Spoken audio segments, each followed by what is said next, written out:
गरीब भाई की अमीर बहन। किशोर और पिद्दी दो भाई बहन थे। पिद्दी बहुत खर्चीले स्वभाव की थी। वो जितना कमाती अपने ऐशो आराम में पैसे उड़ा दिया करती। लेकिन किशोर समझदार था, घर को साथ लेकर चलना जानता था। अपनी बहन के जितना कमाता तो नहीं था, लेकिन फिर भी वो किसी तरह घर का खर्च चला लेता था। एक दिन पिद्दी किशोर से कहती है, किशोर तुम थोड़ा ज्यादा क्यों नहीं कमाते? मेरे दोस्त रोज मेरा मजाक उड़ाते हैं। अरे बहन, मैं कोशिश तो कर रहा हूँ। अच्छा सुनो, अगले महीने रक्षाबंधन है, मुझे सोने का हार चाहिए, इससे कम कुछ भी ना लूंगी। अरे दिला दूंगा बहन। किशोर को पूरी रात नींद नहीं आती। उसके दिमाग में बस ये चल रहा था कि उसकी माली हालत इतनी बिगड़ चुकी है, अब वो सोने का हार कहाँ से लाएगा। अगले दिन किशोर सुबह सुबह घर से ये बोलकर निकल गया कि पिद्दी, मैं गांव से बाहर जा रहा हूँ, कुछ दिन घर नहीं आऊंगा। किशोर ने अपने काम के साथ साथ फेरी में कपड़े बेचने भी शुरू कर दिए, जिससे वो ज्यादा से ज्यादा पैसे कमा सके। रात में वो एक बिल्डिंग की चौकीदारी भी करने लगा। अपने काम से थोड़ा बहुत समय निकालकर बस कुछ घंटे की नींद ले पाता था। और कब वो कुछ दिन एक महीने में बदल गए और रक्षाबंधन भी आ गया, पता ही नहीं चला। लेकिन किशोर अभी तक घर वापस नहीं लौटा। जहां वो काम करता था, पिद्दी के नाम का गुल्लक रखा हुआ था।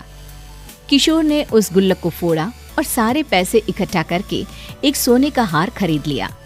घर में पिद्दी किशोर का इंतजार कर रही थी। तभी किशोर आता है। कहाँ चले गए थे?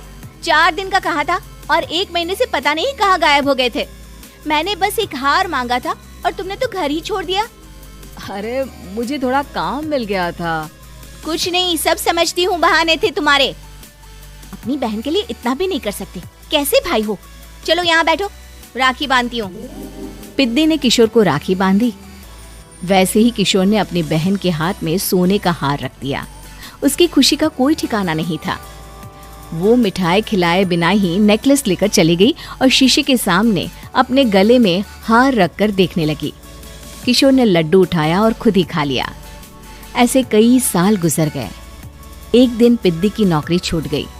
अब वो पूरी तरह किशोर पर डिपेंड हो गई थी।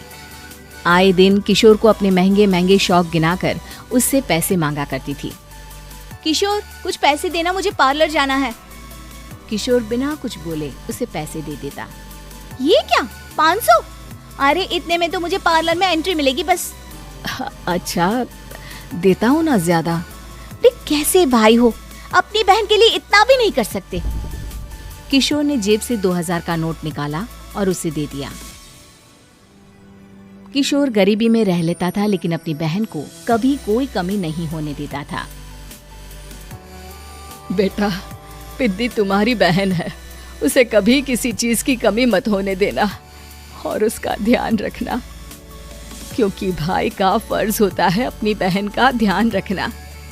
किशोर ने माँ की कही ये बात हमेशा के लिए याद कर ली थी।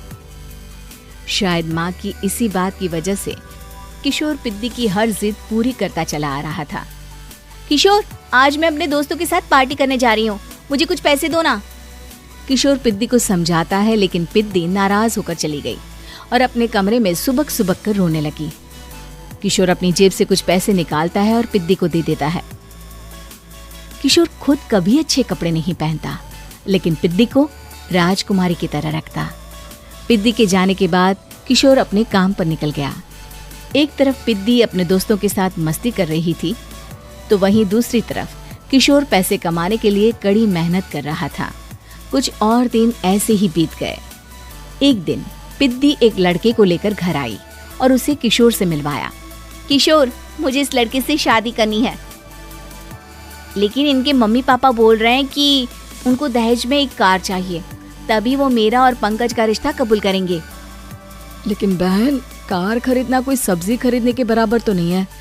अरे कैसे भाई हो तुम, अपनी बहन के लिए इतना नहीं कर सकते? देखो, मैं ज्यादा इंतजार नहीं कर सकती, तुम्हें 1 साल में मेरे लिए कार खरीदनी ही होगी। अच्छा पंकज, एक काम करो, कल तुम अपने माता पिता को घर बुला लो, मैं उनसे तुम्हारे और पिद्दी के रिश्ते की बात कर लेता हूँ।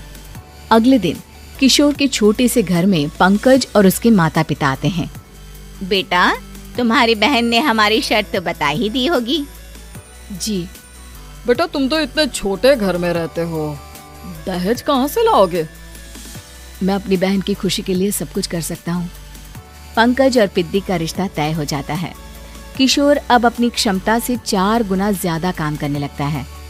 सुबह सबके घरों में न्यूज़पेपर फेंकता, दिन में मजदूरी करता और रात में चौकीदारी करता। खूब मेहनत करके किशोर ने अपनी बहन की शादी के लिए पैसे जुटा लिए। उसने अपनी बहन के लिए कार खरीद ली। जब वो पिद्दी के ससुराल वालों से मिलने गया तो उन्होंने किशोर से और पैसों की मांग की। इस बार किशोर हार चुका था। पिद्दी माफ करना, मैं तुम्हारी शादी उस लड़के से नहीं कर सकता। वो लालची लोग हैं, उन्हें सिर्फ पैसों से मतलब है। देखो किशोर, मैं पंकज से ही शादी करूंगी। क्योंकि पिद्दी ने तो किशोर की बात न मानने की जैसे कसम खा रखी थी। किशोर ने पंकज को घर बुलाया। पंकज, तुम अपने माता पिता को समझाते क्यों नहीं हो? भैया, वो हमारी शादी के लिए मान गए, मेरे लिए तो यही बहुत बड़ी बात है। हम एक काम कर सकते हैं, दहेज की रकम में से कुछ पैसे मैं आपको दे देता हूँ। अरे लेकिन समाज वाले क्या कहेंगे? अरे जब दुनिया को पता चलेगा तब ना। अच्छा, कुछ पैसे मैं अपने मालिक से कर्ज में ले लेता हूँ। कुछ पैसे पंकज देता है, कुछ वो कर्जा लेता है और अपनी उम्र भर की कमाई वो अपनी बहन की शादी में लगा देता है। आखिर में पंकज और पिद्दी की शादी हो जाती है। पिद्दी की विदाई के बाद किशोर बिल्कुल अकेला पड़ जाता है। अब उसका कमाने में भी मन नहीं लगता। उधारी वाले रोज घर में आकर बैठ जाते हैं। अरे किशोर, अब तो पिद्दी की शादी को 5 साल हो गए, अब तो हमारा पैसा लौटा दो। चाचा, पिद्दी के जाने के बाद किसी भी काम में मन नहीं लगता। अरे तो हमारा पैसा कैसे वापस मिलेगा? जी, कुछ करता हूँ मैं। किशोर के ऊपर बहुत सा कर्जा चढ़ गया था, इसलिए उसने तय किया कि वो ये घर बेचकर सबके पैसे लौटा देगा। अगली सुबह शहर के किसी साहूकार को उसने अपना घर बेच दिया और सबके पैसे लौटा के वो गांव छोड़कर चला गया। पिद्दी ने शादी के बाद कभी अपने भाई का हाल तक नहीं पूछा। किशोर को फर्क नहीं पड़ता था, बस ससुराल में उसकी बहन खुश है ये जानकर उसे खुद की खुशी मिलती थी और ये सोचकर कि उसने माँ से किया हुआ वादा पूरा कर दिया।